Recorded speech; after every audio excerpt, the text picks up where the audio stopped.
El ángel de Dios anunció a María, y aquí la esclava del Señor, que se hizo carne. María, llena eres de gracia, Dios está contigo, bendita eres entre las mujeres, y bendito es el fruto de tu vientre, Jesús.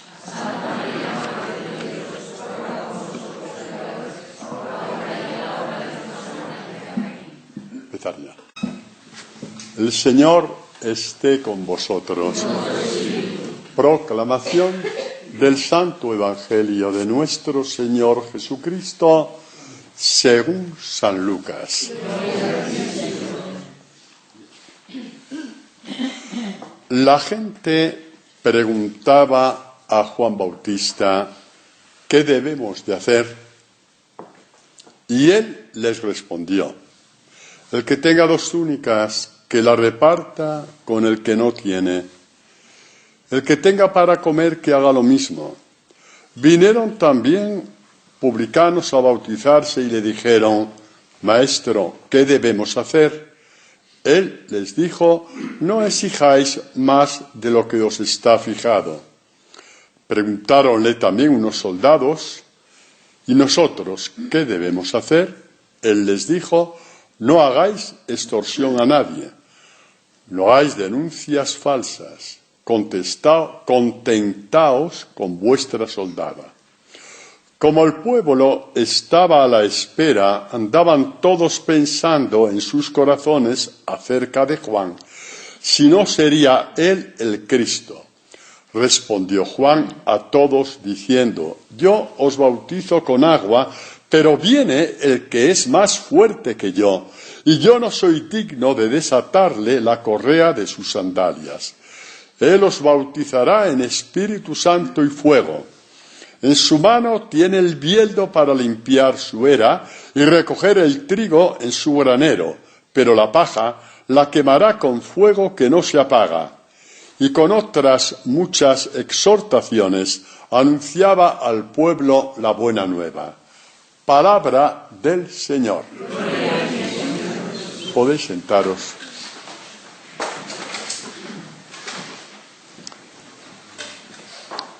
Como es propio del Adviento, tenemos esta lectura del domingo, mañana, la predicación de Juan Bautista. Hay 3 grupos de personas que le dicen qué debemos de hacer.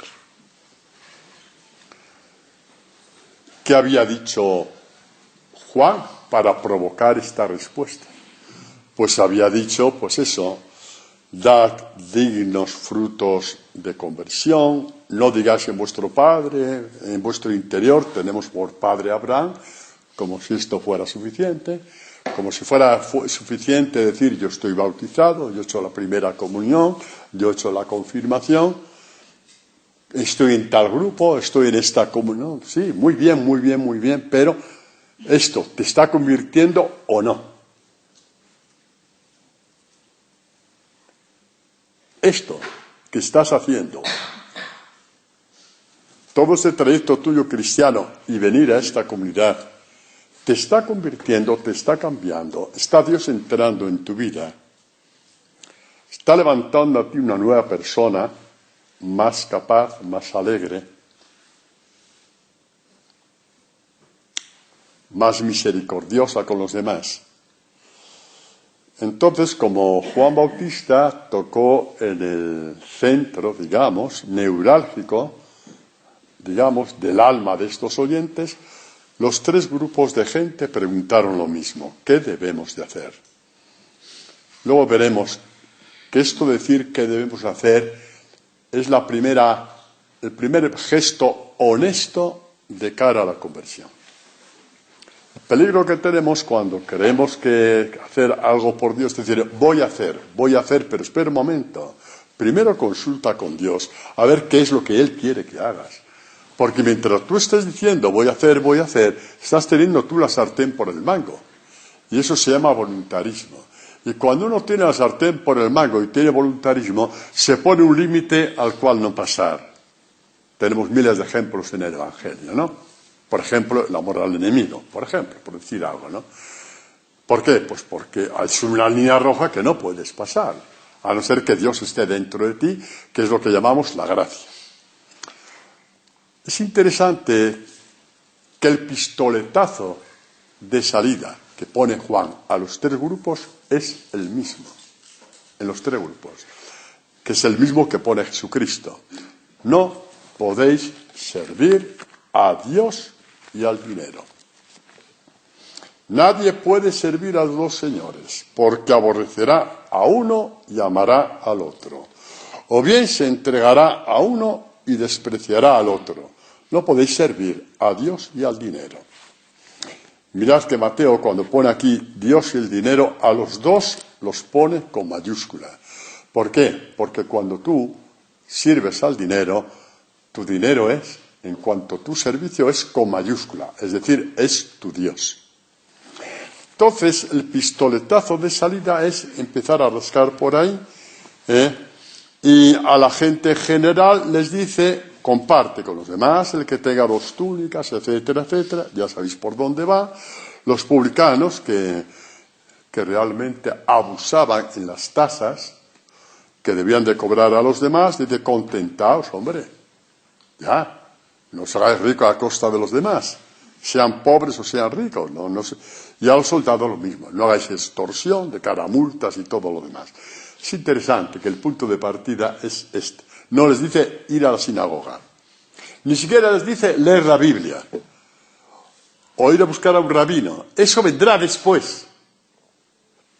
Pero el gesto que tú haces delante de Dios para cambiar de Dios, porque nacemos por el pecado original con el Dios dinero, nos guste o no nos guste, por el pecado original que nos ha hecho miedosos ante el futuro, pecado original nos ha hecho miedosos ante el futuro, nos ha hecho adoradores del dinero. No por maldad, sino por miedo.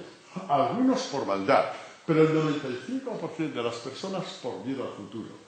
Porque me quedo sin esto, me quedo sin lo otro, y cosas por aquí. Entonces, la razón que tú haces físicamente, visiblemente, de que tu futuro está en manos de Dios, es ahí. Y por eso empezó Juan Bautista ahí, en esas cosas, como señal inequívoca de que al menos en tu deseo interior está el convertirte. Luego los pasos que se dan, ahí están las catequesis, como ya sabéis, ¿no? Pero lo importante es eso. A mí me gusta mucho eso de qué debemos de hacer, porque es un cambio radical en la relación del hombre con Dios. ¿Qué tengo que hacer? Es un tengo que hacer que en su máxima expresión lo lleva la Virgen María. El ángel le dice a la Virgen María qué tiene que hacer. Y no discute. No entiende, cree que es imposible, pero no discute con Dios, ¿vale?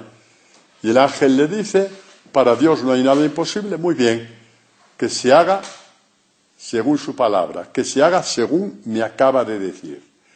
Esto es la expresión más profunda del qué tengo que hacer. Mirad, la conversión no creáis que es cuestión de cosas, de castillos de fantasías, de hacer unas cosas impresionantes, matarse de ayunos y penitencias.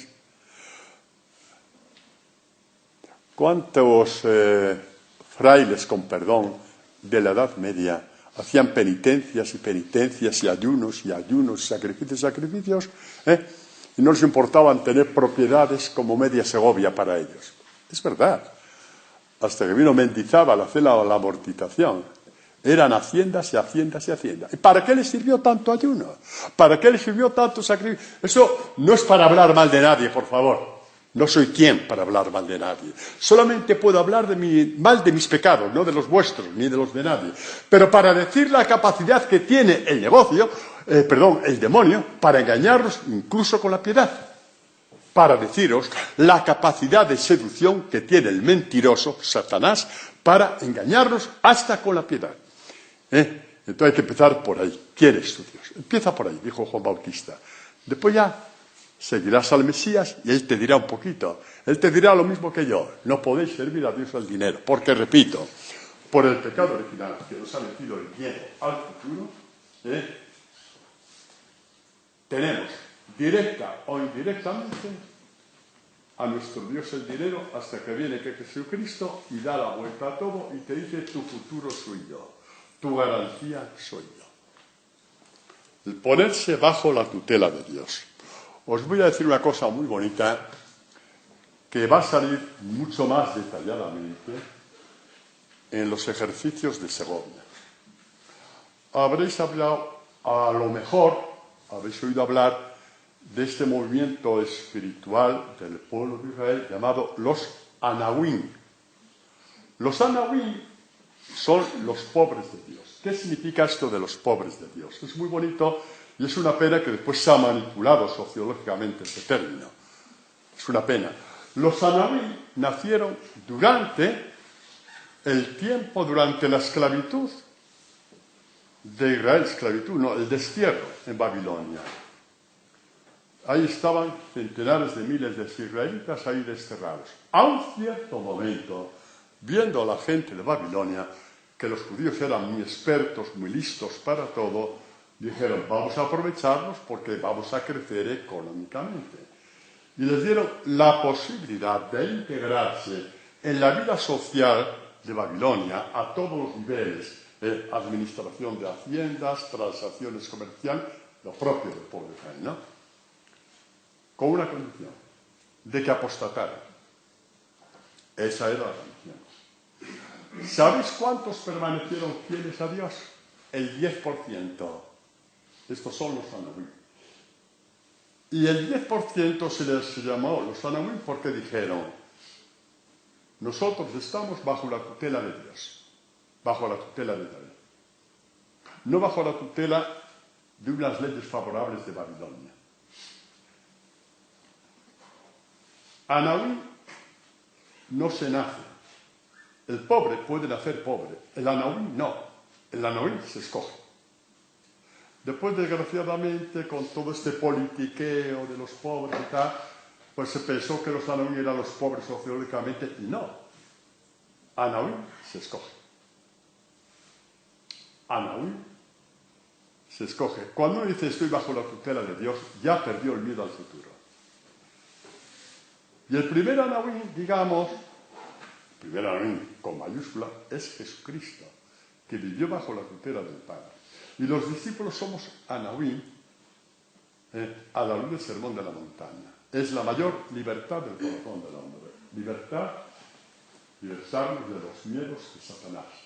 De que vas a perder eso, de que vas a perder lo otro, de que no te van a querer, de que no te van a aceptar. El Anahuim es aquel que se asemeja más a Jesucristo. Vives bajo la tutela de Dios. Y ahí el demonio ya no tiene ningún poder sobre ti, sobre todo en lo que se refiere a miedos al futuro. Ni al futuro ni a nada. Pues por aquí empieza cruzando esta línea roja. No es con un curso de ascético, no. Esta línea roja es decir a quién quiere servir. Empieza con pequeños pasos que esta comunidad soy consciente de que los ha dado en su inmensa mayoría, no me cabe la menor duda, y ahora hay que continuar. Si es que vamos perdiendo el miedo a Satanás, hay que seguir dando esos pasos para que adquiramos mayor y mayor libertad. Bueno, os decía en este qué debemos de hacer. Merece la pena una mención aparte San Pablo. Porque San Pablo, cuando Dios le derriba del caballo, cuando iba camino a Damasco, de pronto se levanta y le dice a Dios, a Jesús, ¿qué tengo que hacer? Esto llama mucho la atención porque San Pablo no había quien le tosiera, hacía y deshacía a su gusto. Él decía lo que había que hacer y lo que no había que hacer. No tenía a nadie superior a él, como quien dice. Y si un día vio que era bueno perseguir a los cristianos y matarlos, dijo, pues lo haremos. No le importaba arruinar a familias enteras. Había que hacerlo por el nombre de Dios. Ahora, aquí un hombre, una vez que es cegado por la luz de Dios, que diga qué tenemos que hacer, ese día Pablo acertó ya en el 90% de su conversión. Por supuesto que le quedaba un camino de conversión muy alto, pero el qué tengo que hacer ya significó un vuelto total a su orgullo y a su soberbia. Total, de 180 grados. Total. Total, ¿qué tengo que hacer? Vamos a leer un poquito estos textos de Pablo porque es muy importante. El que debemos de hacer es aceptar que estás ciego y que te tienes que dejar conducir. Que estás ciego y que te tienes que dejar llevar, cosa que nadie quiere, porque queremos ser autónomos en todo. Hasta tal punto que ahora posiblemente no, pero a lo mejor hace 10 o 15 o 20 años éramos tan autónomos que éramos nosotros quien decidíamos lo que era pecado y lo que no era pecado. Que quién era la Iglesia para imponernos la misa los domingos, por ejemplo, y mil cosas más.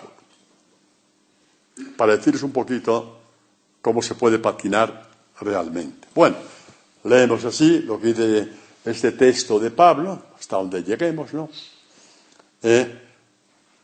Entonces, una vez que cayó del caballo, ¿quién eres, Señor? Yo soy Jesús a quien tú persigues. Mirad qué bonito, ¿eh? Cuando tú hablas mal de alguien, tú estás persiguiendo a Jesucristo. Cuando estás hablando mal de alguien, estás hablando mal de Jesucristo. ¿Y por qué digo esto yo? Porque San Pablo no estaba persiguiendo a Jesucristo, estaba persiguiendo a sus discípulos. Y cuando le pregunta Pablo que yo soy Jesús a quien tú persigues, estás persiguiendo a ellos, me estás persiguiendo a mí. Estás amando a ellos a quienes nadie ama, me estás amando a mí. Estás sirviendo a ellos a quien nadie sirve, me estás sirviendo. Para bien o para mal, en el otro, tenemos la referencia siempre con Jesucristo. Fue tan fuerte la catequesis que recibió Pablo, de darse cuenta de que le hablaba al Hijo de Dios y que le dijo, me estás persiguiendo a mí, que Pablo en ese momento ya alcanzó el horizonte de su conversión. ¿Qué tengo que hacer? Que me he equivocado hasta ahora. El problema que muchas veces tenemos de cara a conversión es decir, bueno, yo me he equivocado un poco, me he equivocado un poquito, porque ese punto lo tengo medio oscuro y aquel otro... No, Pablo no dijo nada de eso y se sabía la Biblia de memoria.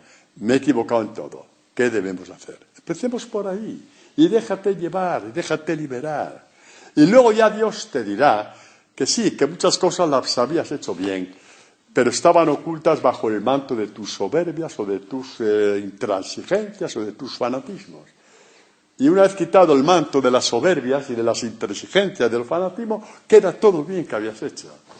Pero para empezar, puesto que todo eso queda oculto por perversidades muy concretas, Señor, ¿qué tengo que hacer?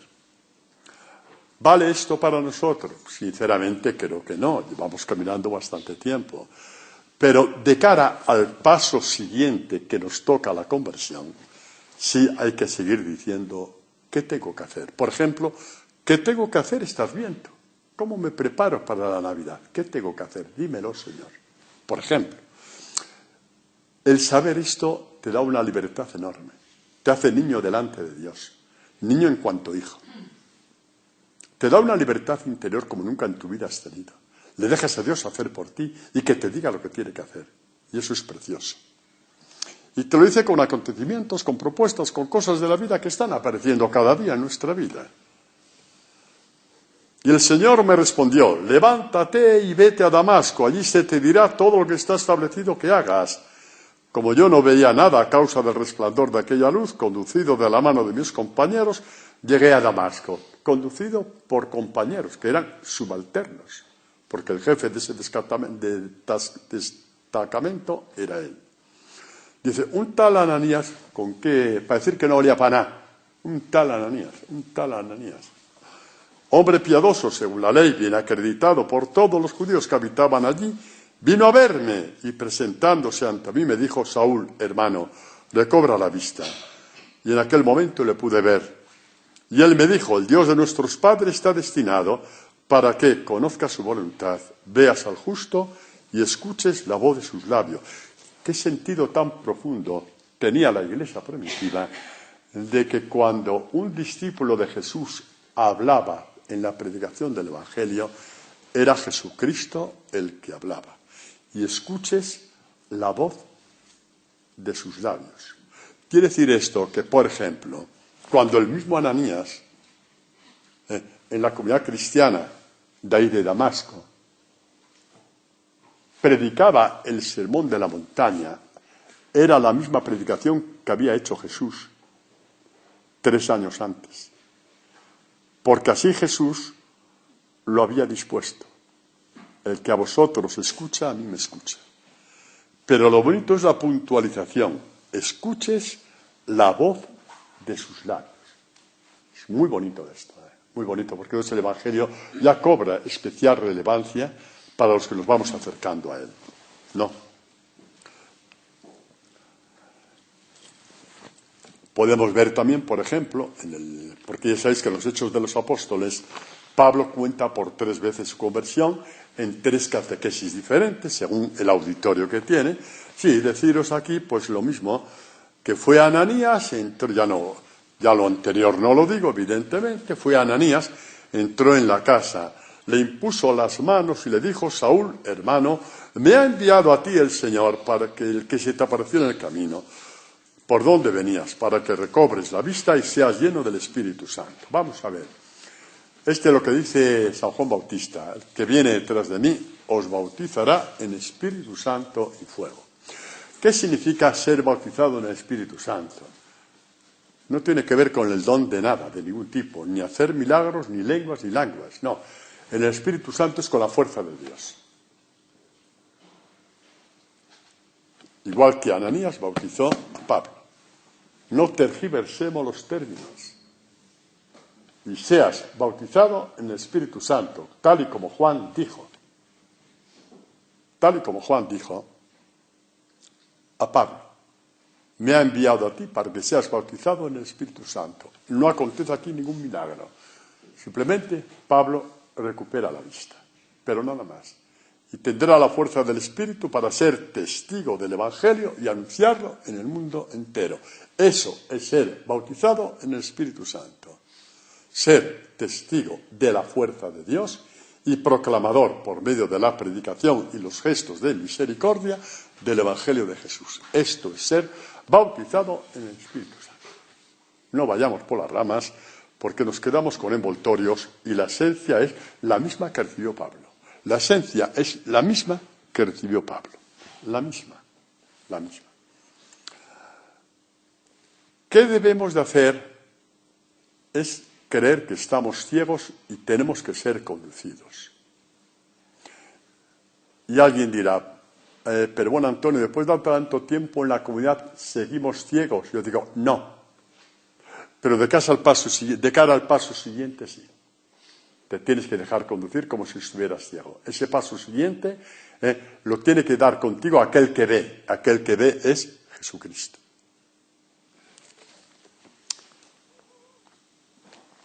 Por eso se cumple en Pablo y en ti, en los pasos siguientes que tenemos en la conversión.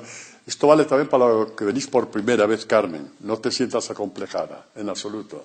En absoluto. Ni tú ni nadie. La promesa que había hecho Dios acerca de Jesucristo, acerca de su Hijo, por medio de Isaías.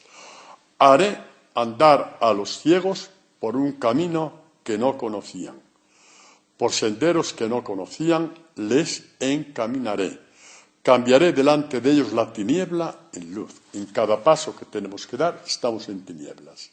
Para que se cumpla también la profecía del buen pastor. Aunque camine por cañadas oscuras, aunque camine por valles de tinieblas, no temeré porque tú vas conmigo. Esto es la fe. No sé lo que me espera en la etapa siguiente, pero tú vas conmigo. Tú me conduces y tú que me llevas. Y es más fácil dar 500 vueltas de rodillas al santuario de la Virgen del Pilar hasta que se te despellejen las rodillas que obedecer a Dios. Que ir por el camino que no conoces. Tú que has dominado todo, que lo has conseguido todo, que te dejes llevar por el camino que no conoces. Solamente los niños se dejan conducir. Y Pablo se hizo niño y se dejó conducir. Un tal Ananías, me impresiona mucho de cómo escribe esto Lucas, el autor del libro de los Apóstoles, puede haber dicho, un personaje importantísimo, el jefe de la iglesia de Damasco, el obispo de Damasco, tal, es decir, que nos tenemos que dejar conducir por donde Dios quiere y por las personas que nos quieren. Un tal. Un tal. Lo fácil que lo ha hecho Dios y lo complicado que somos, ¿sabéis por qué somos complicados? ¿A qué no sabéis por qué somos complicados? Porque no damos el brazo a torcer, ni siquiera ante Dios. No damos el brazo a torcer, ni siquiera ante Dios. Ni siquiera ante Dios. Y por eso, los soberbios no aceptarán nunca decir que están ciegos. Y por lo tanto, nadie les tiene que llevar. Por lo tanto, nadie les tiene que conducir. Nadie, porque hacen todo bien, lo hacen todo muy bien. Y esto fue lo que pasó y lo que encontramos en la catequesis de Juan, de Jesús, en la curación del ciego de nacimiento. Vemos como al final, no voy a detenerme mucho en esta catequesis porque hay cosas en el Evangelio de hoy que tenemos que puntualizar con fuerza, pero ya sabéis que cuando este ciego, para encontrarse con Jesús, le tuvieron que echar de toda parte, le echaron de la sinagoga, sus padres se desentendieron de él, sus amigos también, cumpliéndose la palabra del Señor, os odiarán, incluso los de vuestra casa os odiarán, eso lo dejo en líneas genéricas, y al final entonces lo echaron. Seguramente que este ciego que había recobrado la vista maldijo el día en que Jesús le abrió los ojos. Se quedó sin familia, sin sinagoga, que es lo peor que le puede pasar a un judío. Porque el pueblo de Israel, entonces, todavía ahora, por mi hija, ¿no? Entonces, la religión y la nación estaban en la misma línea. Le dejaron sin las promesas de Abraham. Eso es muy gordo para un judío. Las promesas de Abraham no se van a cumplir a ti, fuera. Bueno, el caso es que Jesús se enteró de que le habían echado fuera, y cómo es interesante, y va al encuentro suyo. ¿Qué queréis, que Jesucristo os deja solos alguna vez? Ni una. Es el demonio el que os dice que te ha dejado solo. No, que va. Se enteró, claro que se enteró. Siempre se entera de lo que hacemos por él. Se entera de hasta lo mínimo que hacemos a su favor, por él, por el Evangelio. Se encontró y le dijo, ¿tú crees en el Hijo del Hombre? Él respondió, ¿y quién es, Señor, para que crea en él? Hijo del Hombre es el término mesiánico de lo que pone Daniel, ¿no? El profeta. Jesús le dijo, ¿le has visto? El que está hablando contigo. Eso es la fe. La fe es saber hablar con Dios. El que está hablando contigo. El que te explica las Escrituras. El que te explica este Salmo de Laudes. El que te explica esa lectura por la tarde que has hecho del Evangelio. Eso significa que está hablando contigo. Y evidentemente ahí ya se suscitó la adoración. Creo, Señor, y se postró ante él. La adoración nace de ahí, de saber hablar con Dios. La adoración nace en espíritu y en verdad, como Dios quiere, nace de ahí. Y Jesús dijo, para un juicio he venido a este mundo, para que los que no ven, vean, y los que ven se vuelvan ciegos. Los fariseos se subieron por las paredes, como de costumbre. ¿Es que también nosotros somos ciegos? Y Jesús les dijo, si fuerais ciegos no tendríais pecado. Pero como decís vemos, vuestro pecado permanece. Es decir, como decís vemos, no hay cómo conduciros a ninguna parte. No necesitáis a Dios. Vemos, por lo tanto, no necesitáis a Dios. Que no nos pase esto nunca.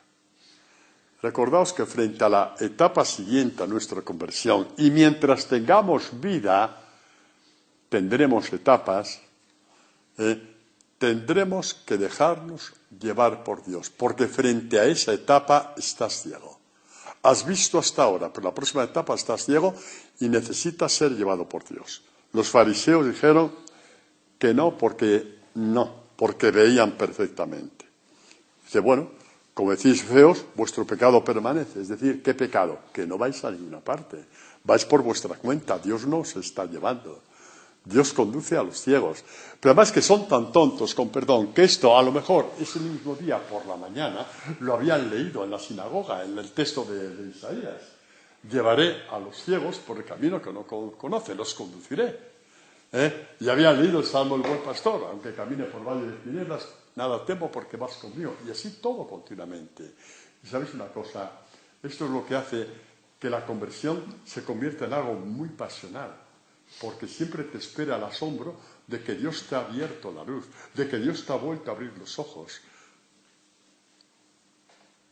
Es decir, que tienes todo un misterio por delante, por descubrir, y Dios te lo va abriendo y manifestando. Es vivir en el asombro de la novedad de Dios que te vuelve a encender la luz cuando tú creías que no había nada que hacer. Así es. Bueno, volvemos a ese punto que he dicho antes, que Jesús os bautizará en Espíritu Santo y fuego. Digamos que la expresión real bíblica es ser bautizados en el fuego del Espíritu. En el fuego, para que nadie se llame a engaño o para que nadie se deje engañar. En el fuego que ardió, cuando ardió en el sacrificio la víctima inocente que es Jesús. En ese fuego es donde tenemos que ser bautizados, en ese fuego. Y voy a intentar explicarme si es que Dios me da sabiduría. Es este fuego, como quien dice, surgido a raíz de que Jesucristo entrega su propia vida. Por eso leemos en el Evangelio de Lucas,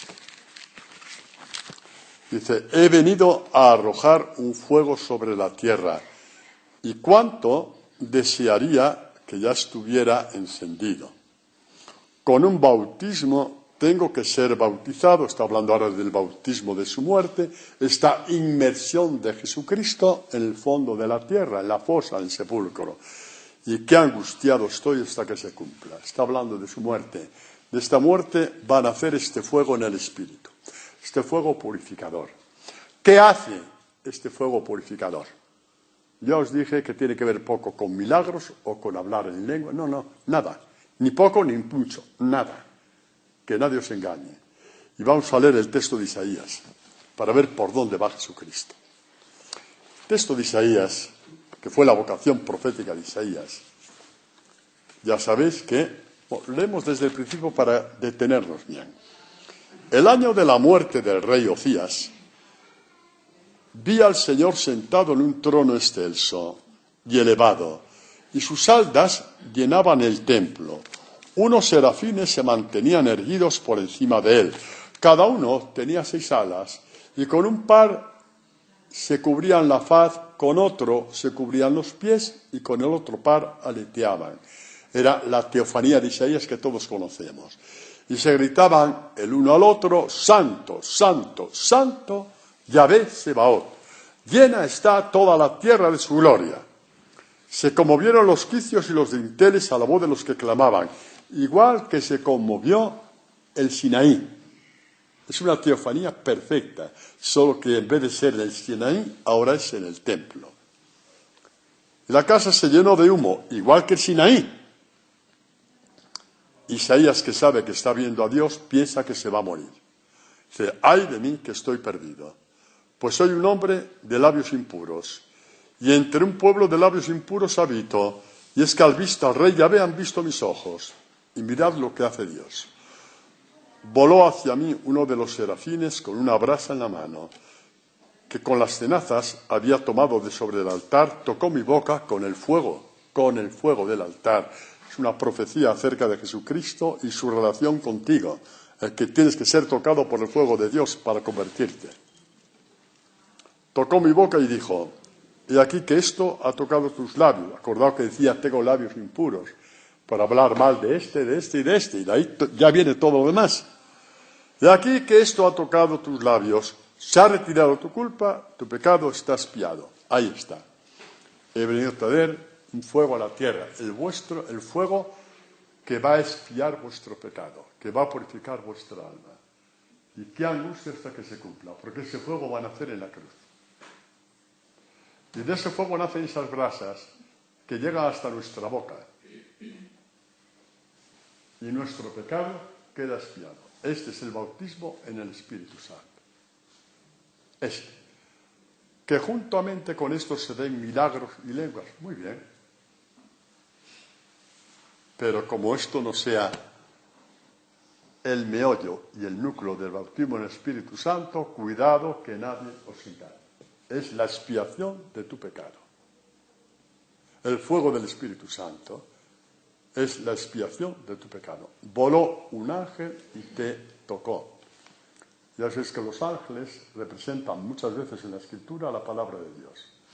Entonces, voló la palabra hacia ti, esa palabra que tú entendiste, voló hacia ti y te va tocando un día sí y otro también. Y va expiando tu pecado. Y sobre esto dirá San Pablo en la carta a los Colosenses. Canceló la nota de cargo que había contra nosotros, la de las prescripciones con sus cláusulas favorables. ¿Qué cláusulas desfavorables tenías? Las mismas que la de los ladrones en la cruz.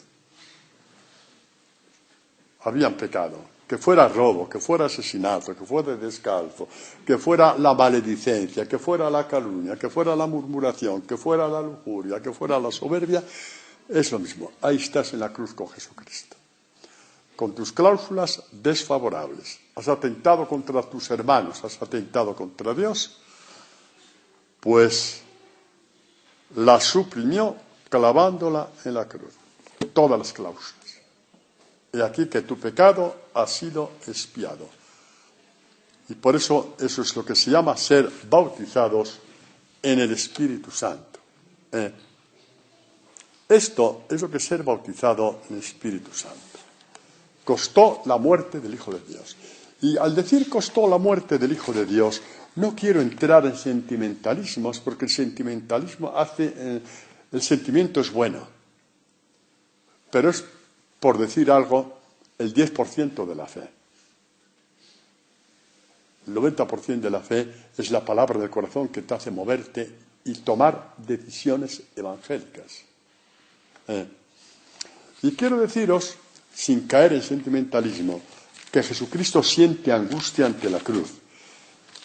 Y cuando Jesucristo siente angustia ante la cruz, ¿qué decimos, Amalia?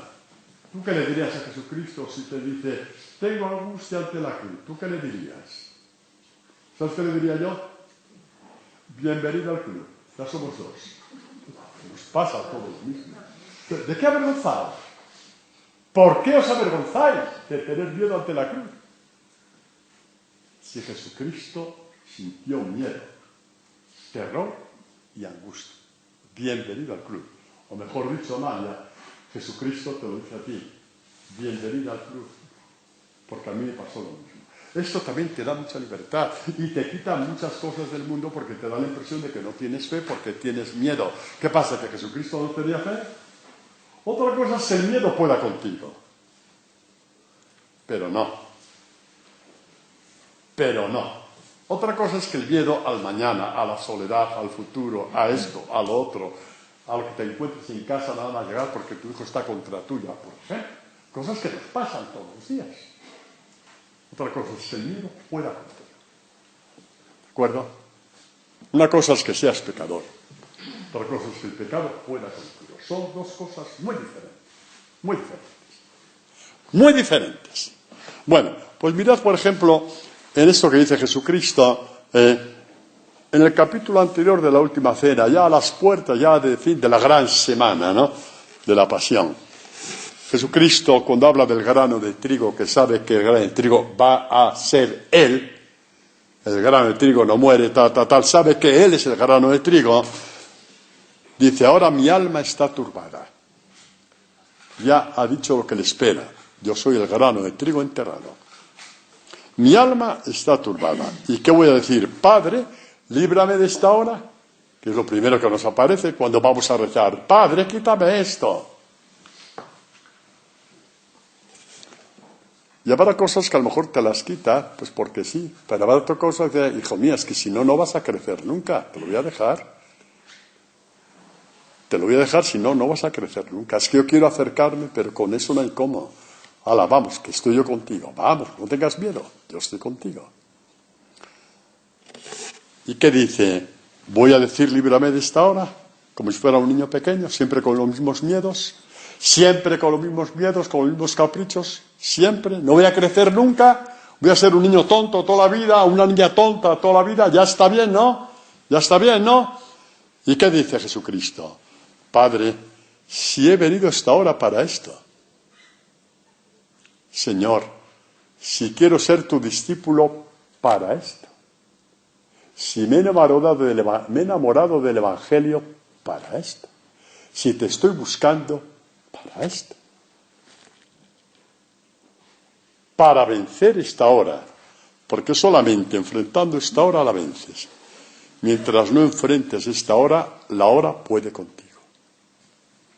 Nosotros somos, por encima de todo, vencedores de la hora que mata a todo el mundo. A nosotros no. No porque seamos mejores, sino porque sabemos lo que creemos, quién nos lleva y de quién nos estamos dejando llevar. Porque, como dice San Pablo, la fe viene de la predicación, no de las buenas razones o los buenos sentimientos. De la predicación. Padre, he venido a esta hora para esto, por lo tanto, glorifica tu nombre. ¿Cómo va a glorificar el Padre su nombre?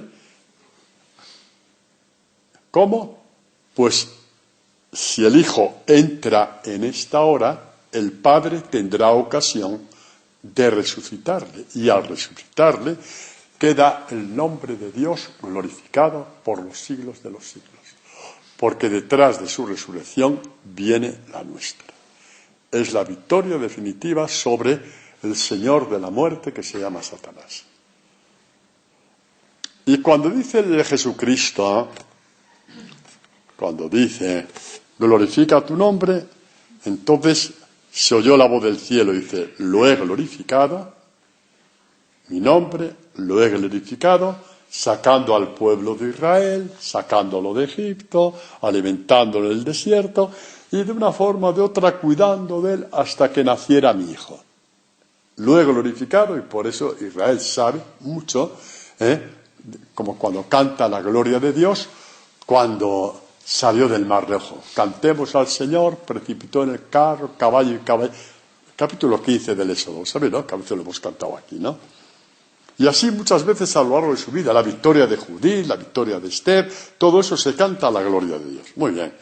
Y la plenitud es la definitiva, la que ya no hay que buscar ninguna posterior. Es la resurrección. Y dice, lo he glorificado y de nuevo lo glorificaré. Es cuando resucita a su Hijo. Dice, la gente que estaba allí lo oyó, decía que había sido un trueno. Y otros decían, le ha hablado un ángel. Jesús respondió, no ha venido esta voz por mí, sino por vosotros. Vamos a ver que esto es muy gordo.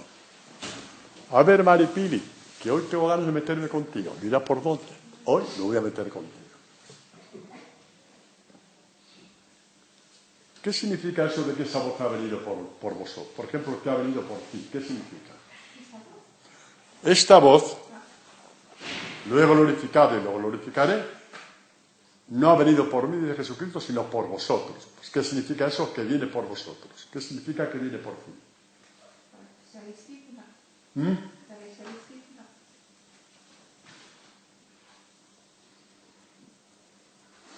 Se me ha puesto una cara. Significa, voy a decir para todos, lo he glorificado y lo volveré a glorificar contigo, porque llegarás a ser discípula de mi Hijo. ¿Te parece poco? Me debes una. Me debes una, que esta es muy gorda. Mi regalo de Navidad, no esperes otro. Lo he glorificado y lo volveré a glorificar. haciendo de ti una discípula de mi Hijo. Esto es la mayor glorificación que podemos dar a Dios. Llegar a ser en plenitud no significa en perfección, en la plenitud de cada día. En esta fidelidad de cada día, llegar a ser discípulos de Jesucristo significa que Dios ha sido glorificado en nosotros. Esta es la muy buena noticia y tantas buenas noticias que, como sabéis, tenemos en la Escritura, pero esto nos prepara mucho para la Navidad, nos prepara mucho para esta Navidad. Saber que hay una palabra en el Evangelio para ti, que ante la angustia, ante la cruz idéntica a la de Jesucristo, el Padre responde a ti lo mismo que respondió a Jesucristo. Lo he glorificado en todo lo que he hecho hasta ahora con mi pueblo de Israel y de nuevo lo glorificaré resucitándote. Y dice Jesucristo, ya, pero lo que acabáis de oír viene por vosotros. Y después de 2000 años, exactamente lo mismo. Lo he glorificado y de nuevo lo glorificaré en ti, haciendo en ti un hombre nuevo, una mujer nueva, un discípulo de mi Hijo. Es la mayor glorificación que podemos dar a Dios. La mayor glorificación que podemos dar a Dios es esta de llegar a ser discípulos de Jesucristo, algo que es tan imposible como que por un simple hacer humano el vientre de María pudiera concebir y dar a luz al Hijo de Dios. Tan imposible es una cosa como la otra, porque solamente se hace por gracia, sola, única y exclusivamente. Y un punto final, en el tiempo que nos queda, es cuando Juan Bautista, mira que los hombres tenemos la tentación de ser tan idólatras siempre, de conocer una persona más o menos y detrás, ay, el padre tal, el padre tal, el padre, la madre tal, él no sé qué, no sé cuál, se te rompen las enaguas, Pasaba con Juan Bautista, todos detrás de Juan Bautista. O sea, que no, que el fuerte es él, que yo no soy el fuerte. Ya les quitó la idolatría de un golpe, que no, que el fuerte es él. ¿Qué significa que el fuerte es él? Vamos a ver si nos da un poquito de tiempo. El fuerte es él significa no solamente que va a vencer a Satanás en ti, sino que es el único que te puede dar la fuerza de Dios. Es que vamos por ahí, hombre. Que yo no os puedo dar la fuerza de Dios, hombre. Si no tengo ni fuerza para salvarme yo, ¿cómo os vais a agarraros a la mía? Y San Pepito Pérez tampoco. No digo ya el San Apapucio, lo que está haciendo con mi Madrid este año. Que no tiene fuerza. Que no tiene fuerza para nada ese tío. Que el fuerte es Dios. Yo no soy digno de desatar, id detrás de él, él es fuerte. Y mirad qué belleza a la luz de el texto que os voy a leer ahora posiblemente ya lo conocéis, pero a la luz de esta catequesis os va a sonar a música celestial. A la luz de esta catequesis.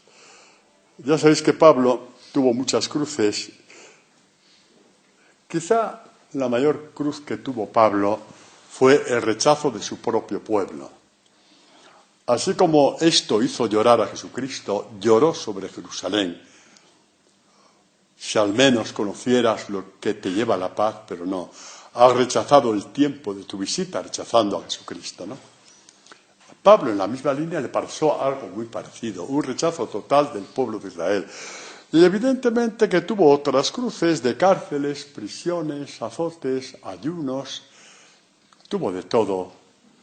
Momentos en que era pobre y momentos, como él dice, momentos de abundancia y momentos de escasez. Todo lo aceptaba muy bien, porque así tiene que ser.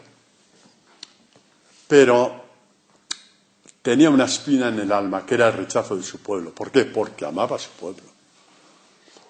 Porque amaba a su pueblo. El pueblo de las promesas, de los profetas, de los patriarcas, de los santos hombres, de las santas mujeres. Le dolía, que se quedaba fuera. Le dolía enormemente. Dice, para que no me engría por la sublimidad de estas revelaciones, ¿Qué revelaciones tendría Pablo cuando leía el Evangelio? ¿Qué revelaciones tendría Pablo cuando leía el Señor es mi pastor, nada me falta? ¿Qué revelaciones tendría Pablo, no? Cuando leía ese texto del Éxodo de que Moisés tenía la cara brillante por haber hablado con Dios. Y todo eso veía que se cumplía en él, pero mucho más amplio. Como pasa con nosotros, ¿eh? No creáis que no, es verdad, lo digo. Pasa, sí, pasa. Y irá pasando cada vez más, cada vez más, cada vez más. Y sabéis que es verdad lo que os digo. Y esto es como un aguijón en la carne, en el alma de Pablo. Dice, me fue dado un aguijón en mi carne, un ángel de Satanás que me abofetea para que no me engría. Por este motivo, por 3 veces rogué al Señor que se alejase de mí. Y Jesús le dijo, Nanay de la China, que San Lucas lo tradujo en mi gracia te basta. Tienes que hacer experiencia del poder de la gracia. Si te estoy continuamente dando vaselina a tu problema, nunca sabrás lo que puedo hacer por ti. Si voy a poner siempre vaselina a tus problemas o a lo que te pasa aquí, lo que te pasa allí, si quieres te lo hago, pero es que, ¿qué voy a hacer contigo? No puedo hacer de ti un discípulo. No puedo hacer de ti una discípula, no puedo hacer de ti un discípulo, no puedo, porque me estás obligando a darte vaselina y nunca te enfrentas con esa hora. Y le dijo, mi gracia te basta. ¿Y sabéis una cosa? Ese día Pablo lo entendió todo. Y lo digo por lo que vamos a escuchar a continuación. Pero él me dijo, mi gracia te basta. Que mi fuerza, acordaos lo de Juan Bautista, el fuerte es él, no soy yo, no sois tontos, no perdáis el tiempo. Mi misión contigo ya terminó, vamos, id con él, dejaos ya de idolatrías. Ya, basta de besarme la mano, ya, dale, con él, dejadme en paz. Mi gracia te basta, que mi fuerza se muestra perfecta en la flaqueza, en tu debilidad, en tu impotencia para convencer a este pueblo, ni siquiera a tus hermanos y a tus primos. Y mirad la respuesta de madurez de Pablo. Aquí vemos a un Pablo gigantesco como discípulo, gigantesco. Hasta él mismo tiene que estar admirado de lo que está escribiendo. Por tanto, con sumo gusto seguiré gloriándome sobre todo en mis flaquezas, para que habite en mí la fuerza de Cristo. Es como ahí está esta compensación o descompensación. Yo no he estudiado física, pero sabéis lo que digo, ¿no? En la medida en que San Pablo va admitiendo su debilidad total, luego veremos en qué consiste esa debilidad. En esa misma medida va habitando en él la fuerza de Cristo. Se va encarnando en él, que era lo que quería decir Juan Bautista a esos beatorros que querían seguir con él besándole el manto. Id con él, que yo no puedo haceros nada, no puedo ni conmigo mismo. Id con él. Mi gracia te basta, que mi fuerza se muestra perfecta, sin límite, en tu flaqueza, en tu debilidad, en tus miedos, en esa angustia ante esa hora, que sí que la tenemos, y por eso Jesucristo nos dice, bienvenidos al club. Por tanto, con sumo gusto, seguiré gloriándome, sobre todo en mis flaquezas, para que se encarne en mí la fuerza de Cristo, para que habite en mí la fuerza de Cristo. Por eso, y insiste otra vez, para que no quepa la menor duda, me complazco en mis flaquezas, en las injurias.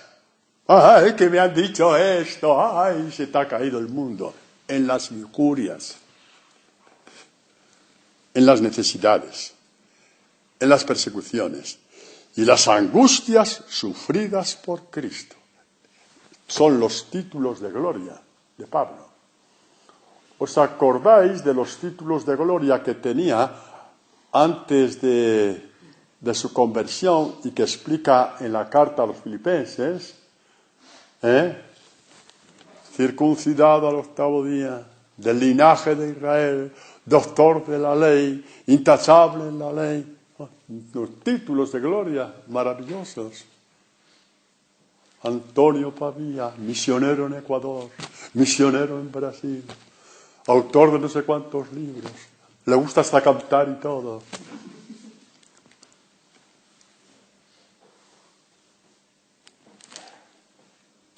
Me complazco en mis flaquezas.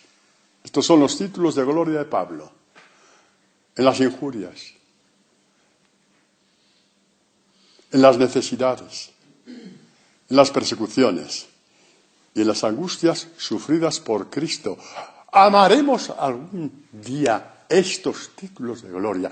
Los amaremos de verdad. No es que haya que buscarlo, no seamos tontos. Jesucristo no te dice que vayas a buscar nada de esto. Pero tenemos una especie de ungüento que nos vienen solos, jolines, no sabemos qué pasa. Nos vienen solos. Porque cuando estoy débil, entonces es cuando estoy fuerte. Id con él, no seáis tontos. No seáis tontos. Id con él, no seáis tontos.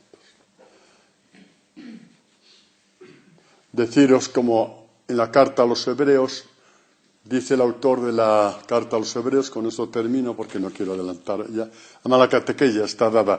El que no se ha convertido con esta catequesis, por más que añadamos 5 minutos, va a poner el mismo muro que tenía antes para no convertirse. Por lo tanto, no voy a apretar nada.